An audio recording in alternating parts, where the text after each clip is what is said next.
En plein live, ici, là, il est introduit dans une secte par son patron. L'histoire d'aujourd'hui, si vous observez les détails que je m'avais vous donner dans cette histoire-ci là, que votre patron vous sort ce genre de langage, ce genre d'attitude, il faut gagner temps. Laissez, à moins que vous-même vous voulez partir dans ce dans quoi il veut vous amener. Alors l'histoire d'aujourd'hui, suite à mes précédentes histoires, il y a un frère qui a décidé que il va partager son expérience avec nous. C'est comme ça qu'il est entré dans mon inbox, me raconter ce que je vais vous raconter là. Quand vous et moi, on dort là, d'autres font autre chose. Ok, de quoi est-ce qu'il s'agit? Le frère me raconte que au pays où il est, la vie était tellement difficile. Il a cherché le travail avec beaucoup de peine, malgré le fait qu'il était diplômé. Par la grâce de Dieu, il est arrivé dans l'entreprise où les faits se sont passés. Il a pu trouver un emploi là-bas. C'est comme ça que quand il arrive, tout se passe bien et tout. Il a les avantages de service du genre, on lui donne une voiture, on lui donne du logement, un carburant pour la voiture, tout et tout. Bref, il vivait sa vie d'aloca.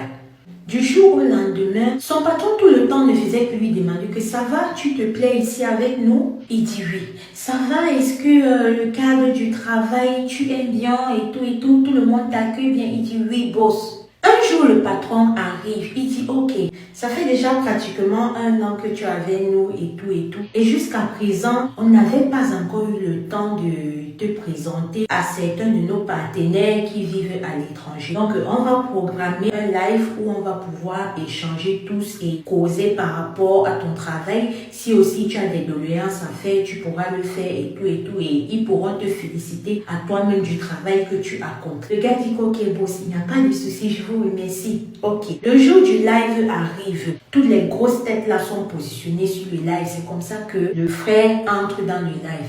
Quand le frère entre dans le live, son patron lui dit ok, ce n'est que toi qu'on attendait. Il demande au boss que mais bon, c'est juste avec moi, je ne vois pas le reste de l'équipe et tout. Et il dit non. De toute l'équipe, ce n'est que toi qui n'avais pas encore parlé avec nos partenaires. Donc c'est pour ça que ce n'est que toi aujourd'hui. Tu peux te présenter, dis-leur quelque chose. C'est comme ça que le frère se présente et tout. Bref. Quand il finit, les grosses têtes demandent au patron est-ce que tu lui as dit ce qu'on attendait de lui aujourd'hui? Le patron dit que non, je n'ai pas eu le temps de le préparer par rapport à tout.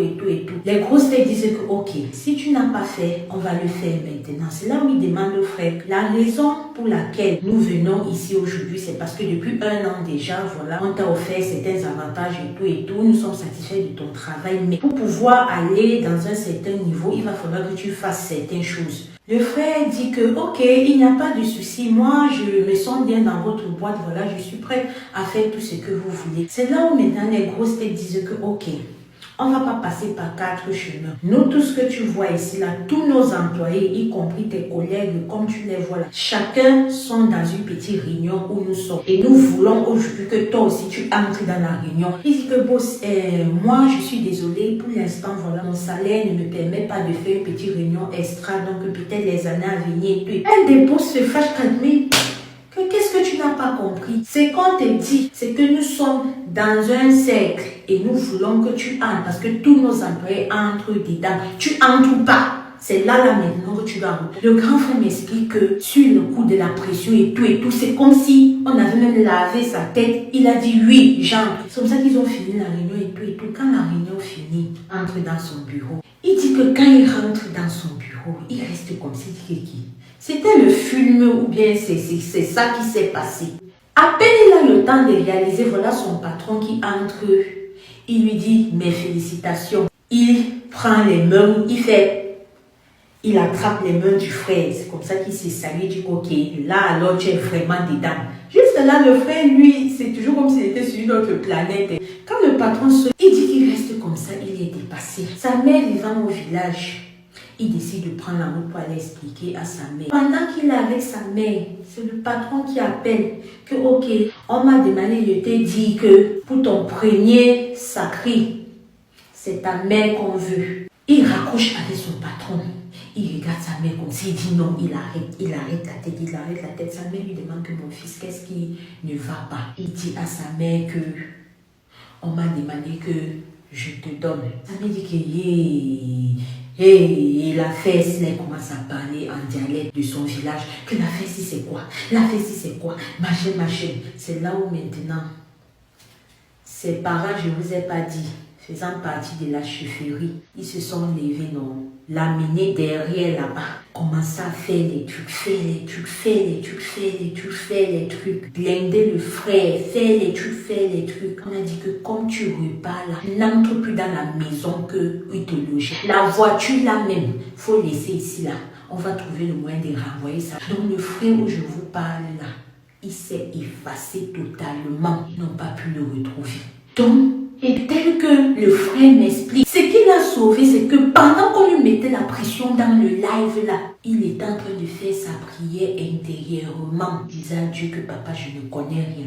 Je ne veux rien. Que pardon, je suis protégé, je suis couvert. Que Jésus-Christ, maintenant et toujours. Voilà ce qui a sauvé le frère. Quand vous êtes souvent devant certaines situations, si on vous met trop la pression, donc que vous sentez que vous n'avez pas d'échappatoire, parlez mais priez à l'intérieur, vous bloquez ça comme le frère a fait. Merci. Sincèrement, famille, j'espère que cette histoire va pouvoir nous enseigner. J'espère que ça va nous faire comprendre beaucoup de choses. Il y a certaines choses qui se passent là d'ailleurs que si on t'explique seulement, tu vas dire que non. Il faudrait que quelqu'un qui ait vécu ça vienne raconter comme ce monsieur-ci, ce tonton, ce frère, ce jeune homme est venu me raconter son histoire. Maintenant, libre à chacun de croire ou de ne pas croire. Mais sinon, moi, je fais ce que j'ai à faire, relater et venir vous déposer ça ici. C'est de ça qu'il s'agit. Prenons soin de nous, hein.